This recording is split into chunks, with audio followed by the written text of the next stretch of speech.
नारायणं नमस्कृत्यं नरं चैव नरोत्तमं देवी सरस्वती व्यासं ततो जयमुदीरयेत् नष्टप्रायेषु भद्रेषु नित्यं भागवतसेवया भगवतीम् उत्तमश्लोके भक्तिर्भवति नैष्टकी. Hare Krishna. We are reading Srimad Bhagavatam, second canto, 10th chapter, shloka number 45. The chapter is titled as The Bhagavatam is the answer to all the questions. Shukadeva Goswami is reciting this shloka to Parikshit Maharaj. Nāsya karmaṇi janma-ādau parasyanuvidhīyate kartṛtva-pratiṣedhārthaṁ māyayāropitaṁ hi tataha. Translation. There is no direct engineering by the Lord for the creation and destruction of the material world. What is described in Vedas about his direct interference is simply to counteract the idea that material nature is the creator.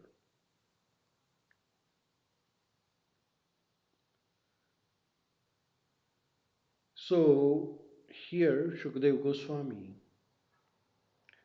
is mentioning about how Lord directly and indirectly plays in maintenance and destruction of the material world. Purport by Srila Prabhupada. The Vedic direction for the creation, maintenance and destruction of the material world is this. Yato va imani bhutani jayate yena jatani jivanti yata parayanti abhishma vishanti, which is everything is created by Brahma. After creation, everything is maintained by Brahman, and after annihilation, everything is conserved in Brahman. Gross materialists, without any knowledge of Brahman, Paramatma, or Bhagavan, conclude the material nature to be the ultimate cause of material manifestation. And modern scientists also share this view that material nature is the ultimate cause of all the manifestation of this material world. This view is refuted by all the Vedic literature. So here Srila Prabhupada is explaining that many people believe that there is no creator of this universe and everything is created by an accident, which they call it as Big Bang theory. There is no creator, no maintainer, no destroyer of this material world.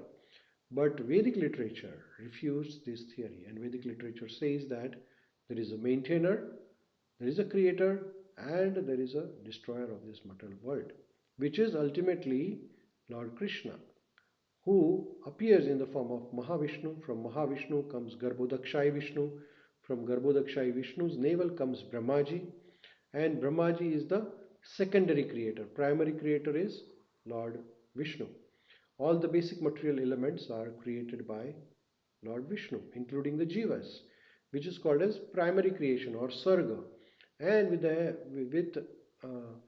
help of Brahmaji, then the secondary creation, which is visarga, is created. And then the ultimately destroyer, which is Lord Shiva, who is nothing but a part and parcel of Lord Krishna or Lord Vishnu. So ultimately everything is created, maintained and destroyed by Lord Krishna.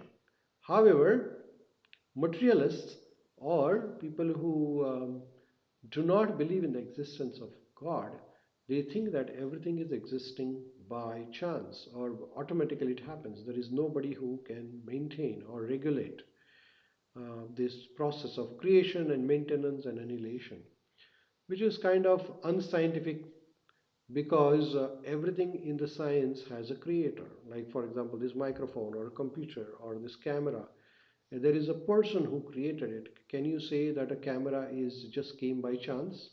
There's no way. There is a person who created this material scientific advances. So to say that for creating a small thing like a watch you need a person, and to create a wonderful creation like sun or a moon or so many beautiful things around us, natural things around us, to believe that there is nobody creator but it is all happening by chance is completely non-scientific.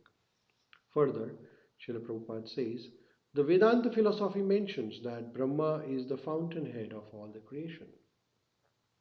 Maintenance and destruction. Brahman is the fountainhead of all creation, maintenance and destruction. And Srimad Bhagavatam, the natural comment machine. Even though robots, they act by themselves, somebody has to program a robot. It cannot act by itself. Srimad Bhagavatam therefore comments on the aphorism janma-ādau by saying abhigna svarata, that is, the Supreme Brahman is not inert matter, but he is the Supreme Consciousness and is independent. Right? So, tene brahmarada adi kavaye muyyanti yata suryaha. So, the Supreme Personality of Godhead, Lord Krishna, he is the Supreme Consciousness. He is the source of Brahma also, and he is giving the knowledge to Brahma. Therefore, inert matter cannot be the ultimate cause of creation, maintenance, and destruction of the material world.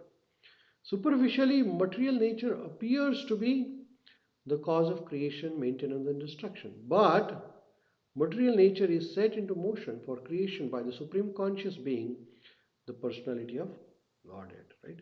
So you might think that all the nature or sun is moving by itself or all the planets are moving by itself, but it is not. Even though all the planets are rotating around itself as well as around the sun, there is an energy which is making these planets move, or there is definitely a direction. There has never been a collision of one, say, Earth colliding on Moon. Even Earth moves away from one axis of degree of rotation, then it might collide on another planet, but that has never happened because somebody is constantly monitoring and maintaining the motion and the circulation of the Earth and other planets. So to believe that all these planets are moving by chance is completely non-scientific. When you see in NASA, people are monitoring a few satellites which are about few hundred kilometers above the Earth. They have like a big crew of staff maintaining the satellites, monitoring the direction and axis of rotation and all those things. Now, to maintain those satellites, you need some people to monitor. Then, how is it possible that the Earth and the Sun and the Moon and Mars and Venus and Pluto and all other planets, they are moving by itself without any observation or guidance? That is completely non-scientific. So superficially, material nature appears to be cause of creation, maintenance, destruction. But material nature is set into motion for creation by Supreme Conscious Being, the Supreme Personality of Godhead. All this is happening under māyayā as Krishna says in Bhagavad Gita.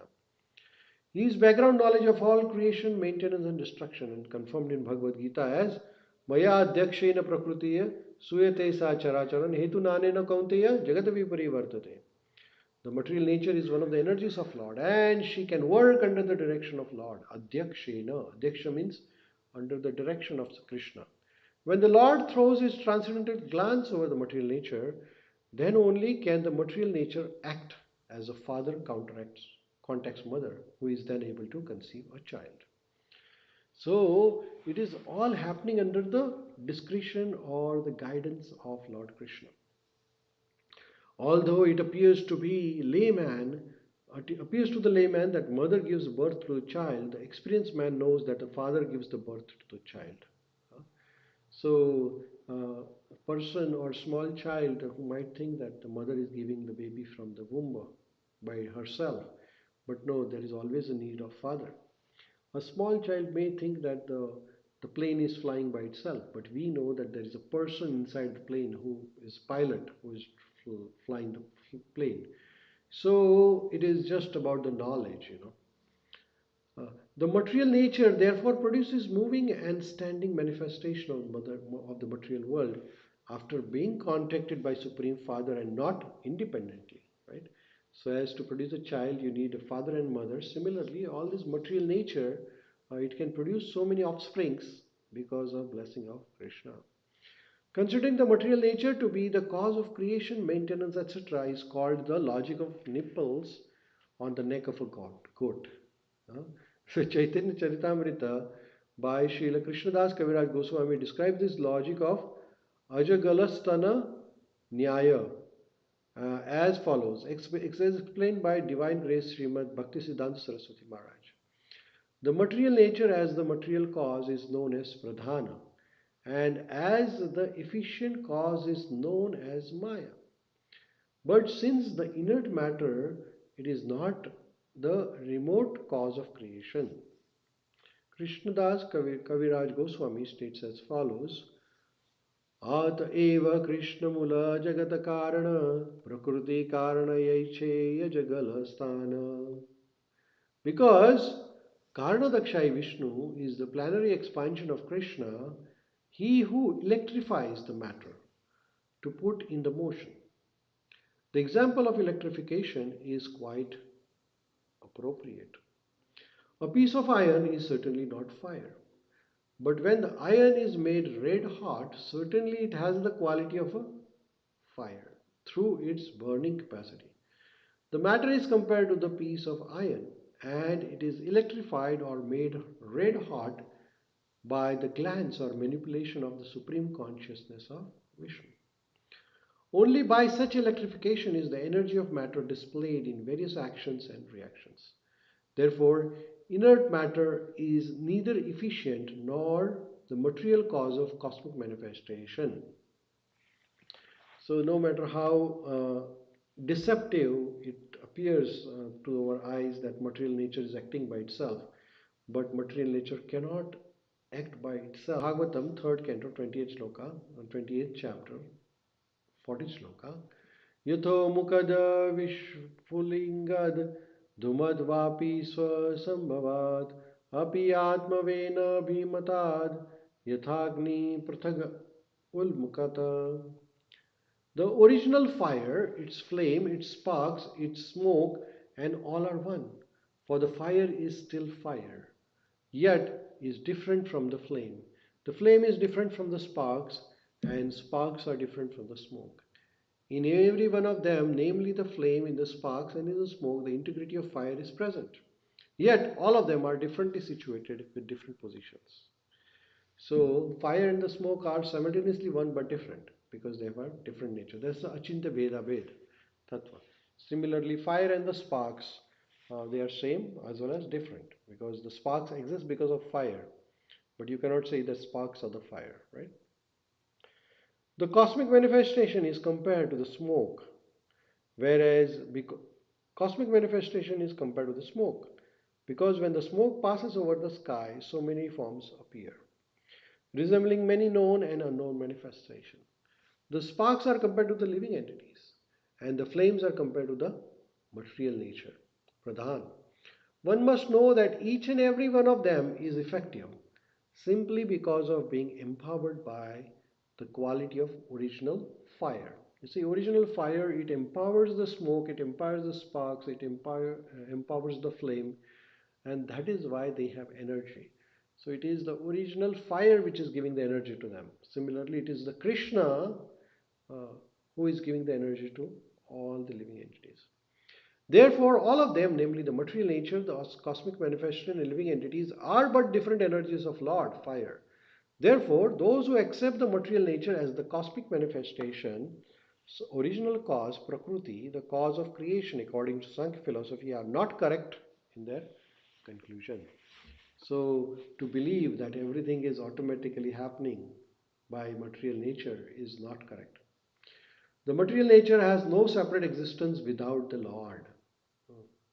So when there is Krishna, then the material nature exists. It is the primary creation by Lord Krishna. Therefore, setting aside Supreme Lord as the cause of all causes is the logic of Ajagalasthana or trying to milk the nipples on the neck of a goat. The nipples on the neck of the goat may seem like source of milk, but to try to get milk from such a nipple will be foolish.